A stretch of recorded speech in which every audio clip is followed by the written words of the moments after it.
Good afternoon and welcome to this Diocese of Truro webinar in partnership with the National Churches Trust.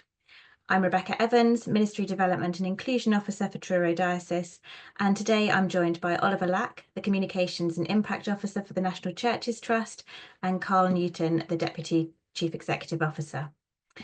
They'll be introducing to us the National Churches Survey, which is enabling every church to have a voice, and also the House of Good Local, which demonstrates the social and economic value that churches bring to their communities. This will be of great use to many churches, especially when applying for funding. National Churches Trust have long supported the Truro Diocese and Transformation Cornwall Meet the Funders programme since its establishment in 2012.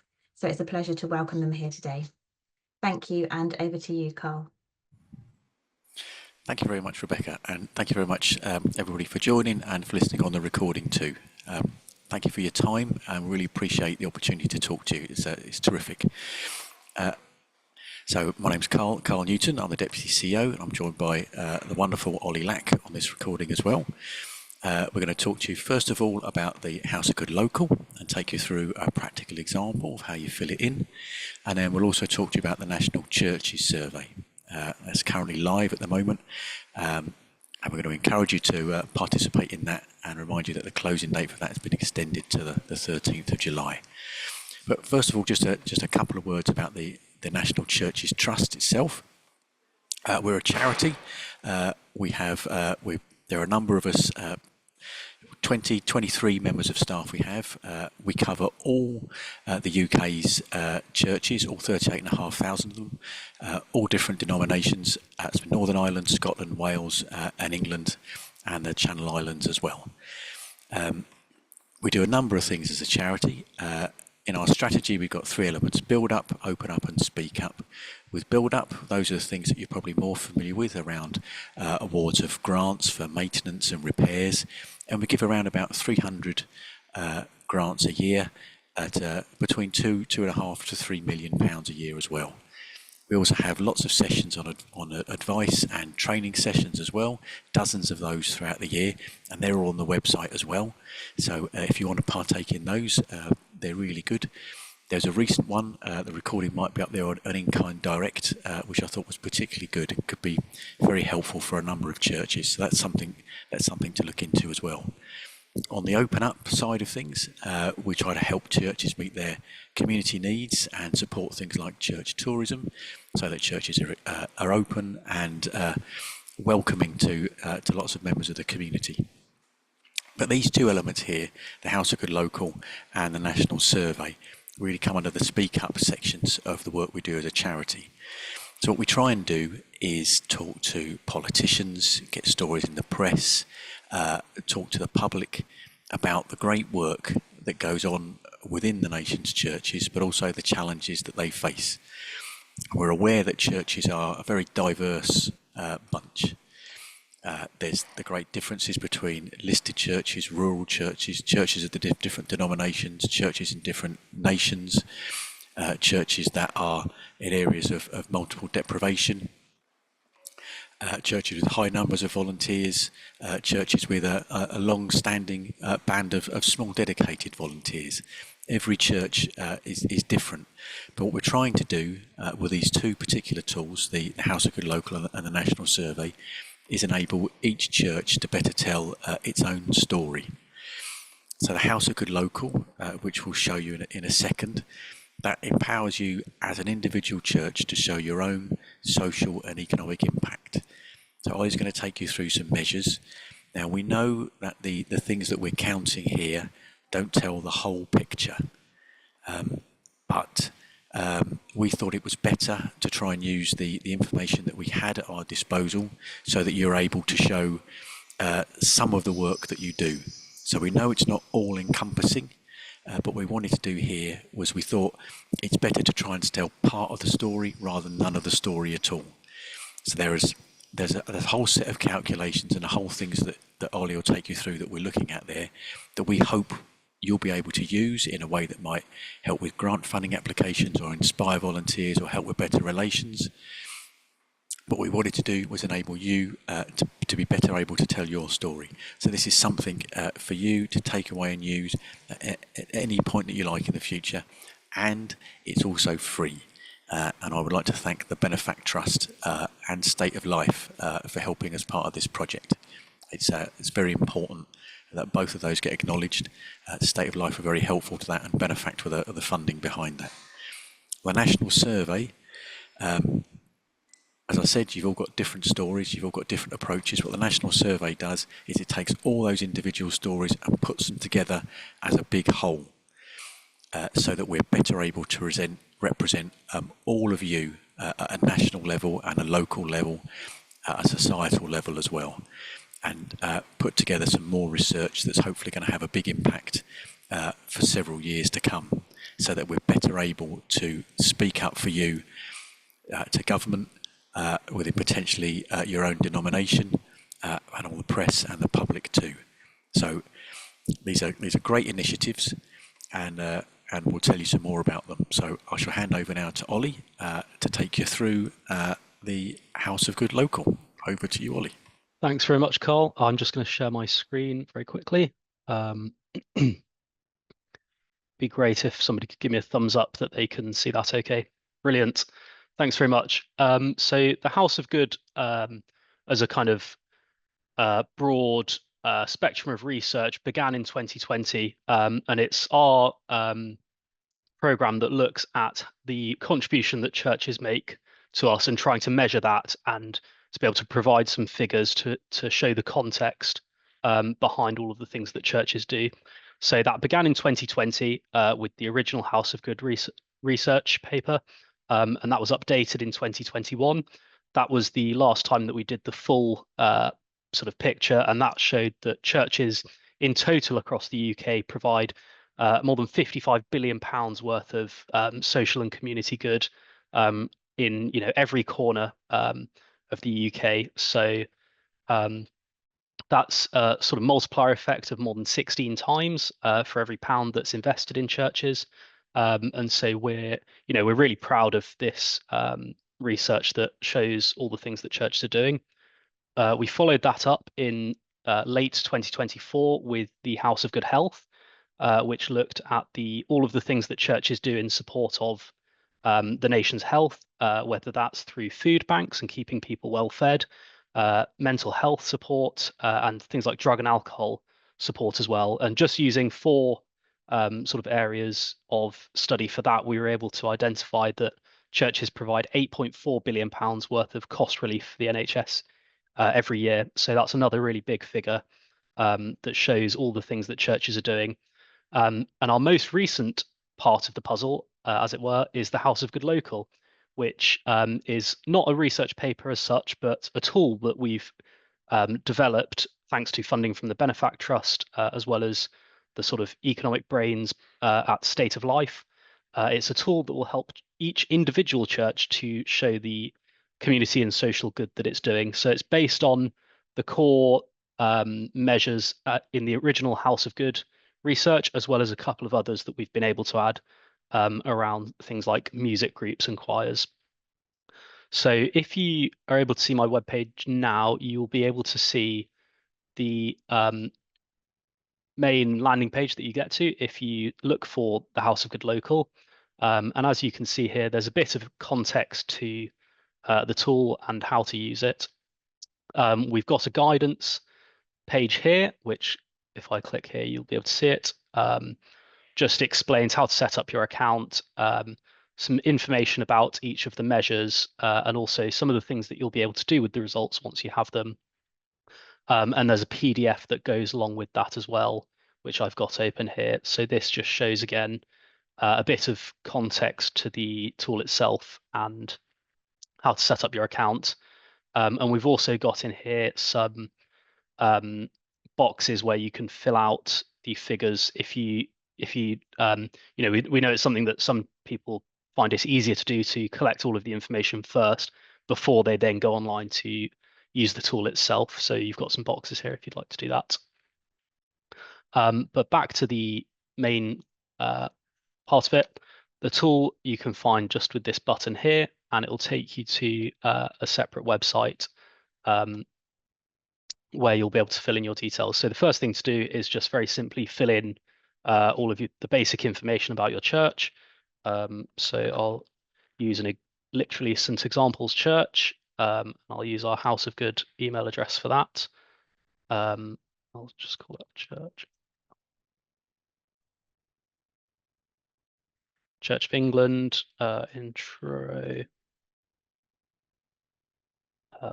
Grade 2 listed. You've got things like your rural and urban, index of multiple deprivation. It's really helpful for us as well to know whether you've had a grant from the National Churches Trust. And then some sort of address information. Cornwall and Southwest.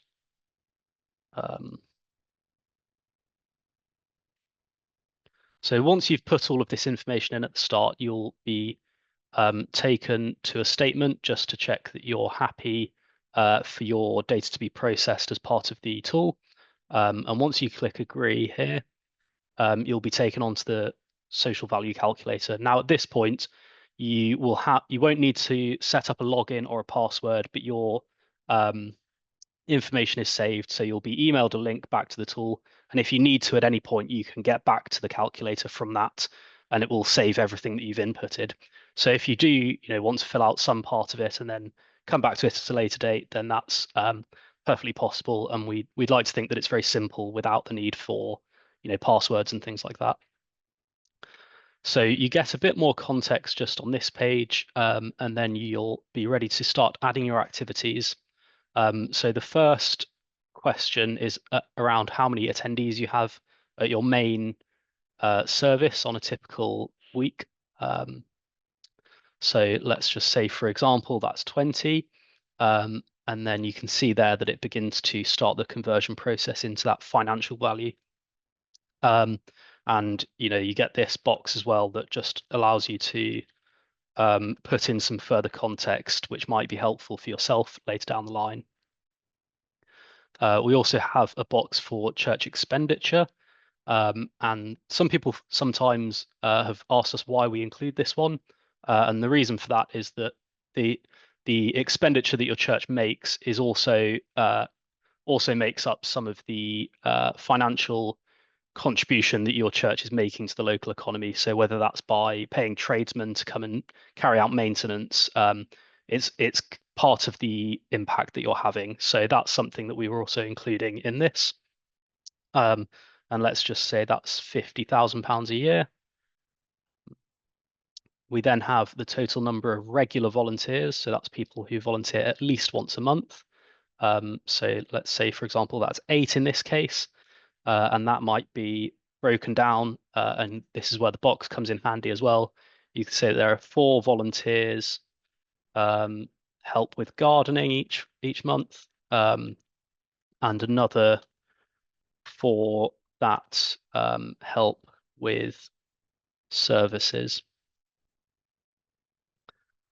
We then come to the number of people that participate in a music or choir group at least once a month as well.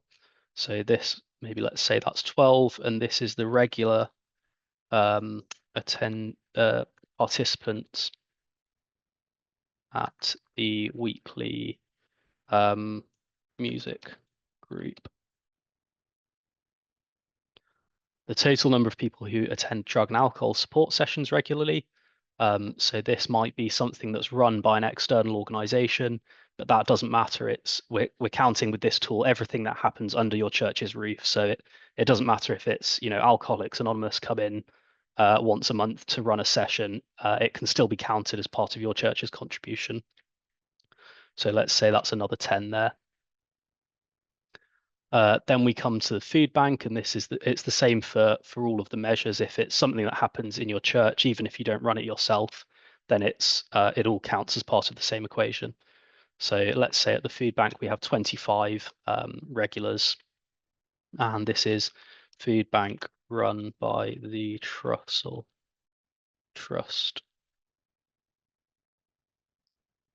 We have people who attend mental health support sessions as well.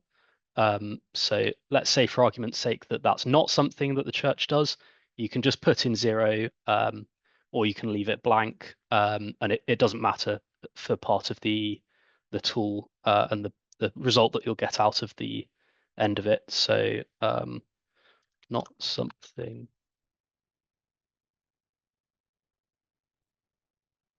and that's fine. Then we have youth groups as well. So that might be another 8. And then number of people who attend a community group. So this final measure is just designed to capture anything that doesn't really come under the others. So it might be a sort of older person's coffee group that meets, every Monday morning, or it might be a knitting club, or anything else that doesn't quite fit within the other categories that we have. So that might be another 12, for example. And I'll just put an example of that under here. So after that, we've got all of the different things that your church might be doing. Or sorry, all of the things that the tool's able to measure that your church might be doing. And as you can see, it's begun converting each of them individually.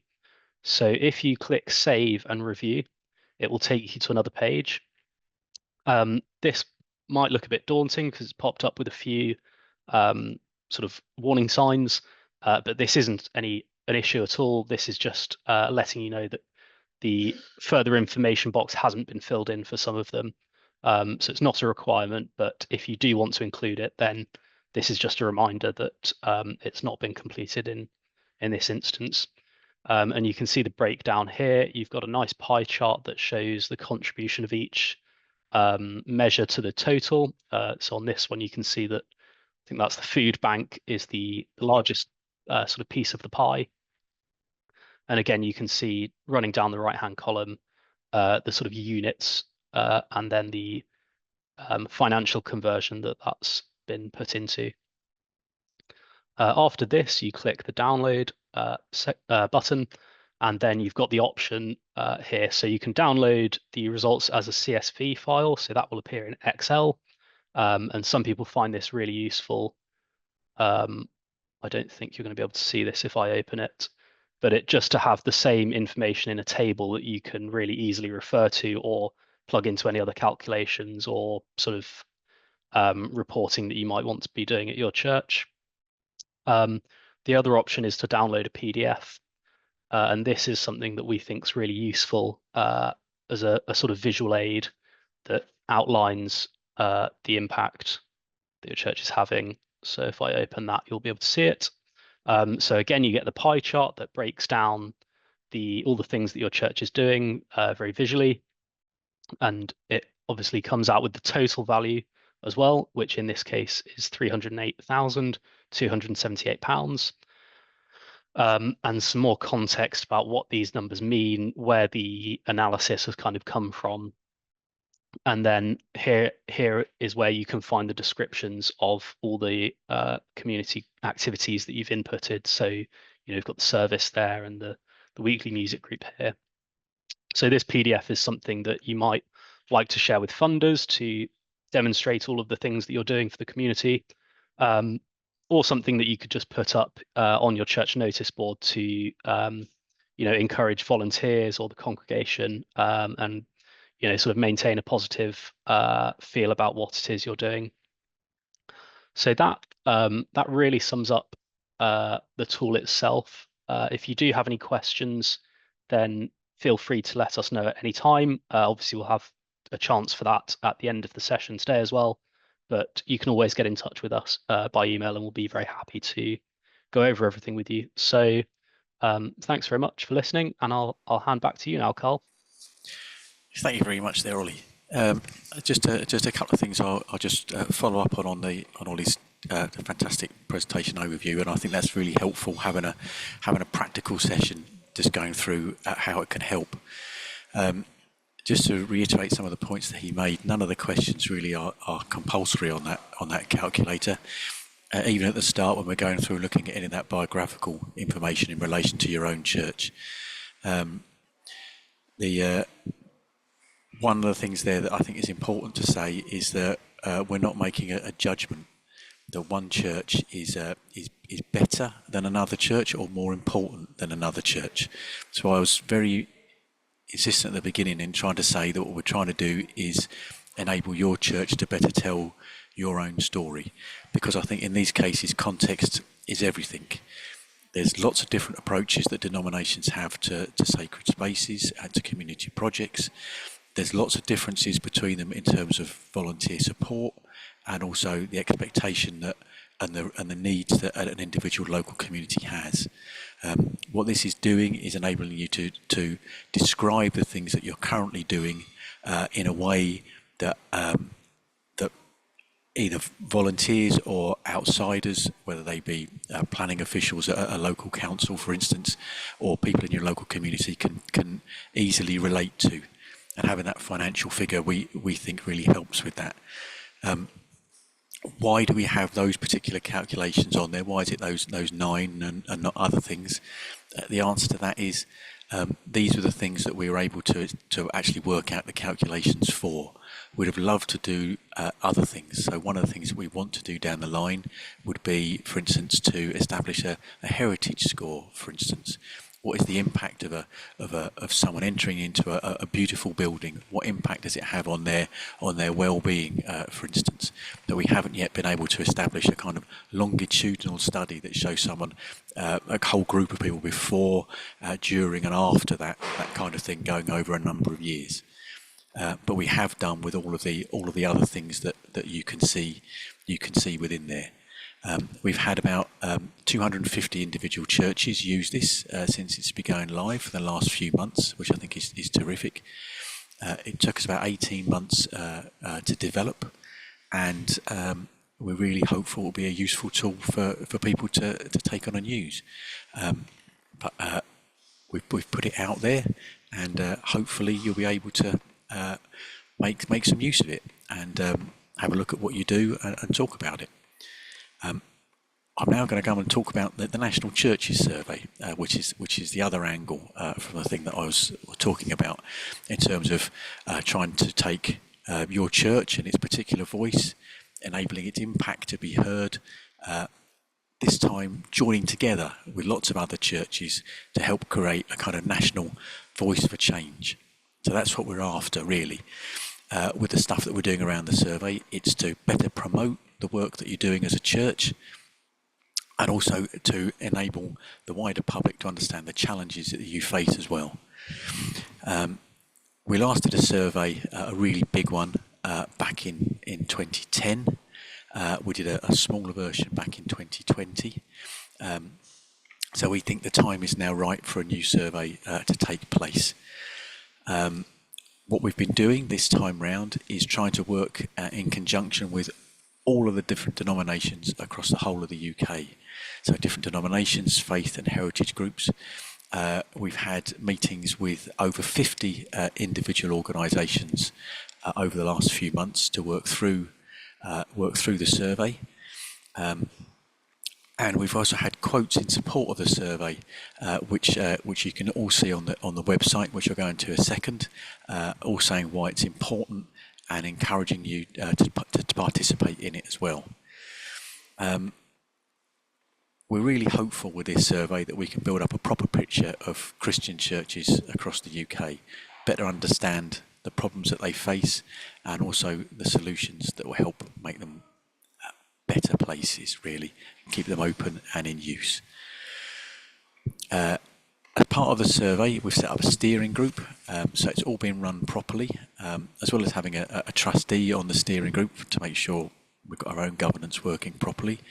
We've got Trevor Cooper, who's the chair of the HRBA. He's on there serving in a personal capacity.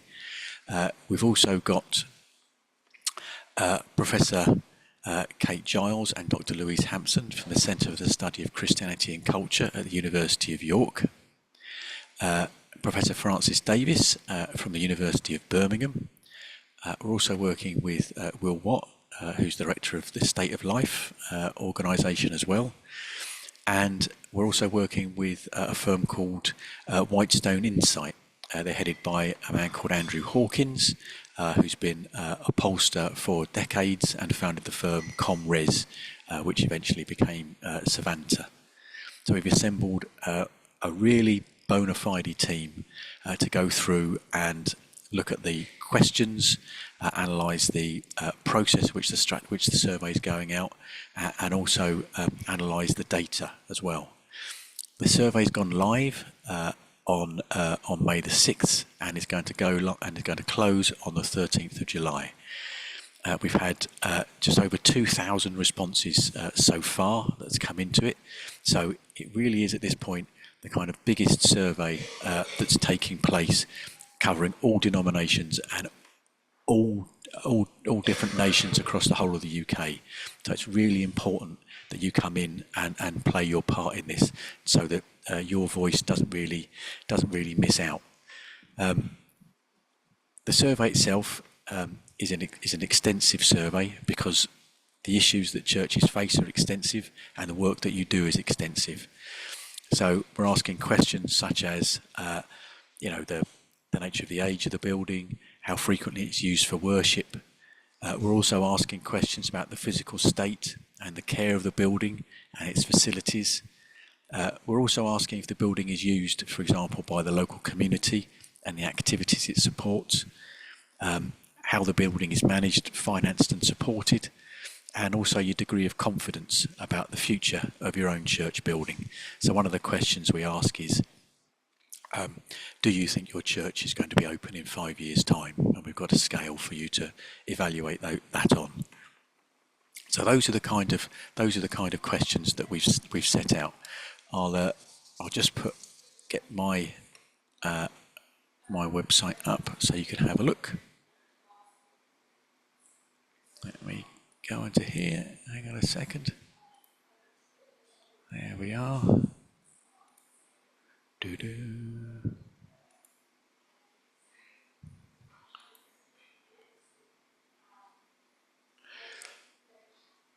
Oops, I'm not sharing a window, am I? I'm sharing a screen. Never mind. So what you can see here, hopefully, is the address is nationalchurchestrust.org/survey. So that's where you need to go in order to fill in the survey.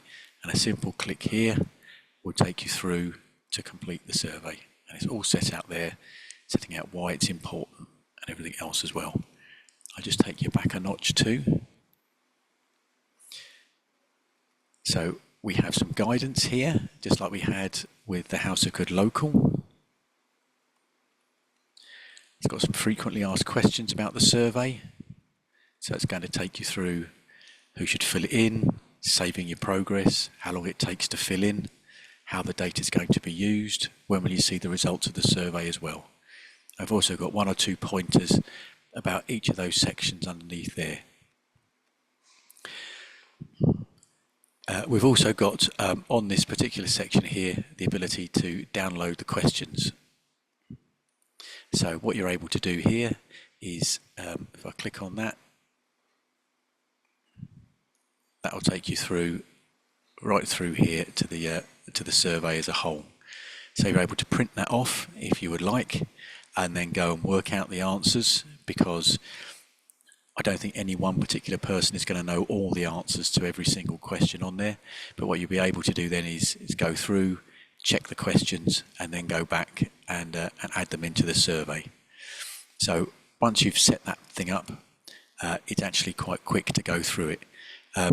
We noticed in the trials things were taking about an hour and a half to work through, but the time taken to fill in the survey after you've gone through that process of printing off the questions and have a look at the answers can be as quick as about 25 minutes. So this is a big survey, but a lot of the information will be there. It's just sometimes a case of talking to the right people.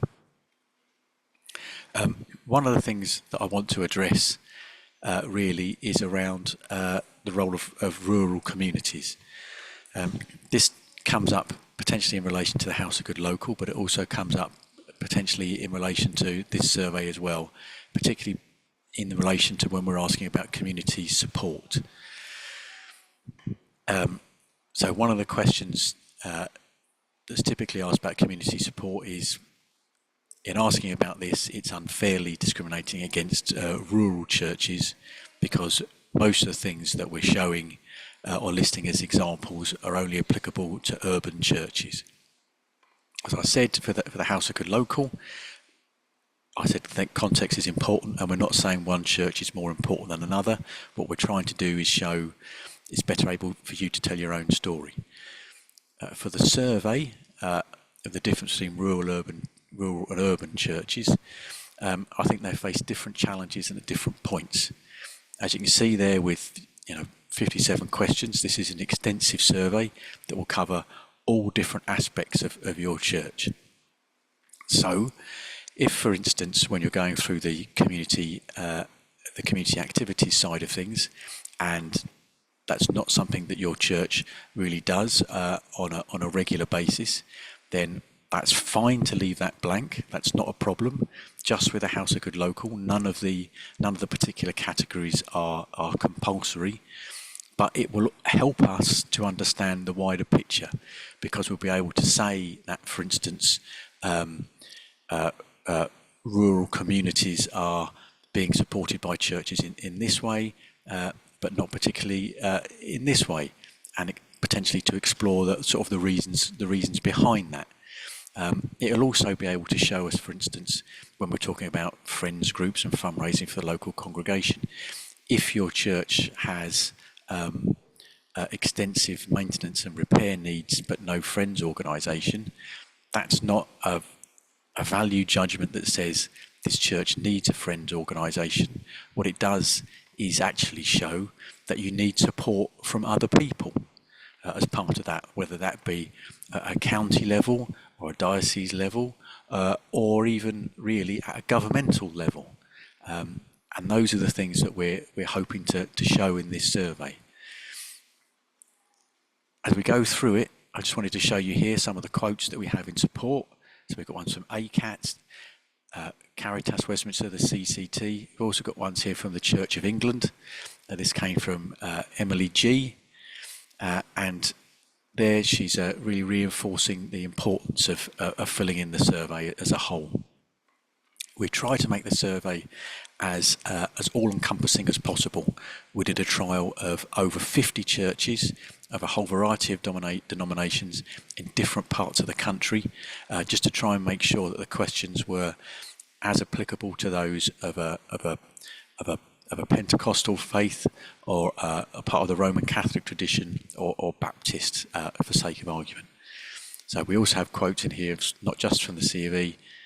Got it here from the Church Urban Fund, Cinnamon Network, the Church of Ireland, the Evangelical Alliance and the Free Churches Group 2, the Unitarian Churches, the Irish Catholic Bishops' Conference, the Moravian Church, the Major Churches Network as well. That was a particularly great one there from Stephen Evans, which I was very grateful for the time he was able to give us that particular quote. Presbyterian churches, the Victorian Society as well as the URC. There you'll see yeoman's on there and ecclesiastical. They've been particularly helpful to us in trying to get that message out there, that the survey is important. So my ask to you is really, as you're part of this call, please fill in the survey if you haven't already. It's National Churches Survey. It's easy to find if you type it into Google or just go onto the website. It's all there. If you're involved in other churches, please get them to fill in the survey as well, but also publicise the fact online. This is really helpful for us, and it's really helpful for every single church in the country. The survey is going to close on the 13th of July. The charity National Churches Trust has an event that's going to take place on the 21st of October at the Victoria and Albert Museum. We've been given a special event by the V&A, and we're going to publicise the results as part of that event in the morning session. So it's good. The results of this survey are going to be seen immediately by key stakeholders, maybe politicians, press, etc., across the whole sector from day one. And so it's really important that you help get the message out there. So that's all from me about the survey. And now Ollie and I are happy to answer any questions that you have. Thank you very much for your time today and for sharing both of those elements with us. It's been really helpful and insightful, and good to see how you fill it in online as well. So if anybody does have any questions, please do pop them in the Q&A box and we will pick them up. I'll give you a couple of minutes for that. I can't see any questions coming up yet, so it might be that you have answered all the questions. Oh no, here we go. Who is the best person at church to complete the I'm not sure if that's the survey or the House for Good Local. Is there a suggestion about who might be best placed to complete that? I think for the survey, it may well be someone that's got some access to the accounts. Might be a very good person, or someone involved in maybe in the daily maintenance routine, or working with the volunteers. I think either one of those people. That may well be the same person that goes through those sorts of things, but that would be the person that I would think to start off. Okay, thank you. In the House of Good Local calculator, do you enter the parish share in expenditure? So that might be, yeah. What parishes normally give to their diocese? That's a very good question that we've not had before. I think the answer would probably be yes. We can go back and confirm that with the economists that helped us to put together the calculator. But I suspect the answer is yes to that one. That's the basis. I think we've been working on. It's a very tricky one. It's also a question really in relation to the survey as well. It's something that we did discuss. We thought it was probably best to keep it simple when we're talking about the survey and talk about total expenditure. So because otherwise it's very tricky when we're talking about other particular denominations as well. So I think just keep it simple and go by what's in your accounts. Thank you very much. Is the hope that this will obtain more funding for church buildings from government and/or church commissioners? I suppose that's applicable to both things really. I'll answer a couple of things really with that. In relation to the survey, yes, I think that's definitely the case. As a charity, that's one of our key asks is more leadership from government on this issue and more financial support on this issue. So that could be, for instance, things around the Listed Places of Worship grant scheme, which you know is the current ask that's out at the moment, where we would like the cap removed and the scheme made permanent. But we also have a publication we had called Every Church Counts, where we had an ask in there for, I think it was something like £50 million a year of additional expenditure that will be available to all churches, not just listed ones, and also a call for a matched funding scheme as well from government. So definitely, as part of that, is something that we would like to see. In relation to actually the House of Good Local, one of the things to bear in mind with there is that at this point we don't really have any particular context for those scores. Well, we've got 250 that have completed it so far. We're not looking at this point tens of thousands, so it's hard to work out a particular rule of thumb for an individual church. But I think it would help provide context for any application that you might put in for funding, for example, as part of that, because you're better able to demonstrate in a way that someone that's not familiar with your church can see a figure and see something clearly set out that shows the kind of things that you do.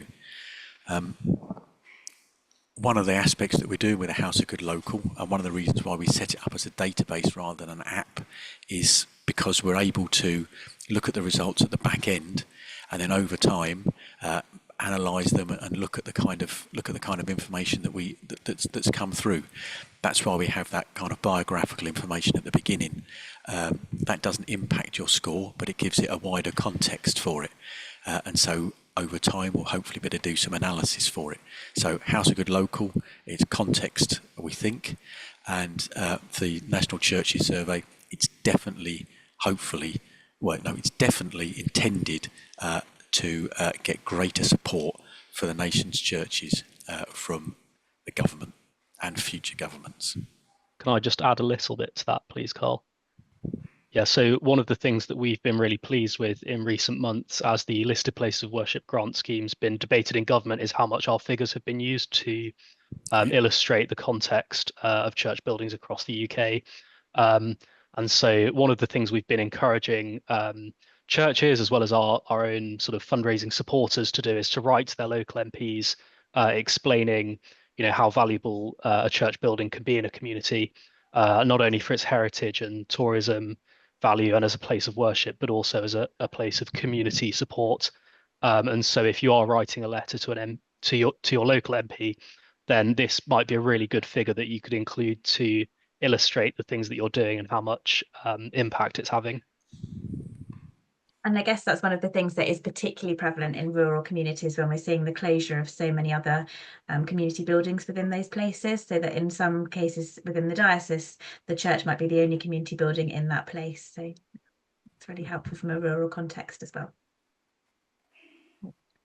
There's another question. How are parishes finding out about both projects? So in relation to the survey, for instance, those 50 different organisations that I've asked, that I've been working with, have all publicised it through their own networks.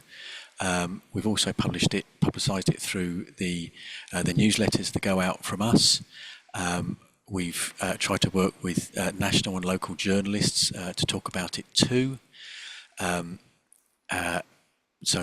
we've also tried to write to as many churches that we've got addresses for on our database as well. So we've been trying to make it as widely known as possible. In the context that we work in as a national charity, it's been very important for us to work with the different denominations. So we started talking to Emily G about this particular project at the end of December.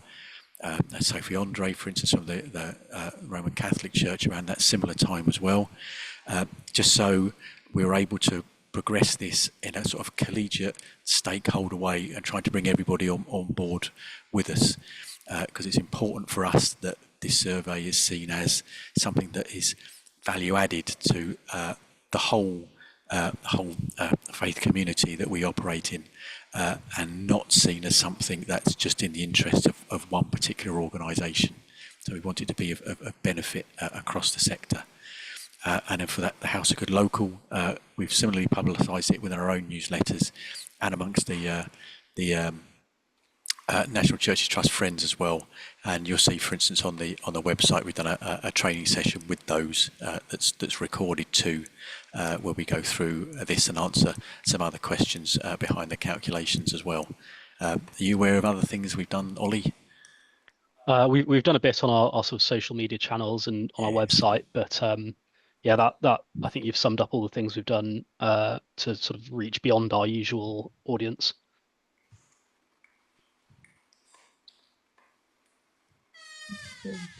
Okay.